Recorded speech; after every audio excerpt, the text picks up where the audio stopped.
ngayong araw na ito, sabi niya, Kuya Ingo, baka pwede makahingi na pagbati mula Happy birthday to you. para sa ating Happy birthday to you. Maraming salamat po Happy sa birthday, dear my kaarawan mo, Madam friend. Happy Dunya, birthday to you. Senyorita. Happy birthday to you. Happy birthday to you.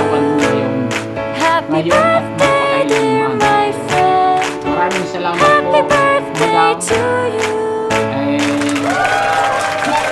Boss Madam, maraming salamat na naging parte ka ng kasangga. Maraming salamat po bilang isang pupunta ng kasangga, tulong mula sa puso.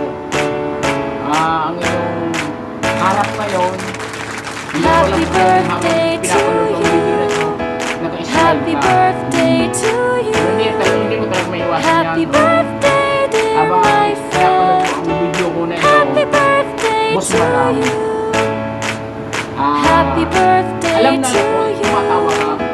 Happy birthday to you. Maraming salamat naging parte ka ng Happy Team Kasangga. birthday, dear my friend. Kaya ngayong araw na Happy ito, birthday to at sa you. susunod pang mga araw ng taon ng birthday, binabati po kita na happy birthday. Yung inom, ganyan. Parawan ng kanyang inom, ganyan. Happy birthday. Cute lang. Happy birthday, Ate Madam Yuna Mika. Yun, maraming salamat. Wala kang ibang dapat iingatan ang inyong kalusugan. Yun lang. Wala nang iba. Bago mo ingatan ang nasa labas mo, ingatan mo ang nasa loob mong kalusugan. Internal health, yun ang kailangan na ingatan natin. Kasi nasa ating kasangga tayo eh. Kailangan lahat na konektado sa ating kasangga, wala sakit. Sabi nga nila, basta pag naka-smile ka, wala ka sa loob ng ospital yun. Gusto ko marinig kayo, ating Madam, Boss Madam, Yuna Mika, na sumigaw ka para alam ko na wala ka sa loob ng ospital.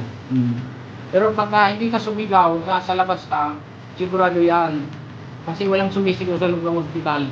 Naway, huwag natin kalimutan na huwag natin pangarapin na makilala natin kung sino ang mga doktor, sino ang mga nurse, at huwag natin pangarapin na makapunta tayong ospital. Yun lang, ingatan natin kalusugan. Walang ba? Unang-una, pasalamat tayo sa greatest creator natin nasa taas, kay Lord, na hanggang ngayon nasi-celebrate natin ang ating karawan born date. Yun, happy birthday and again happy birthday Ate Madam Yuna Mika, yun, ng Team Kasangga. Maraming salamat po. God bless.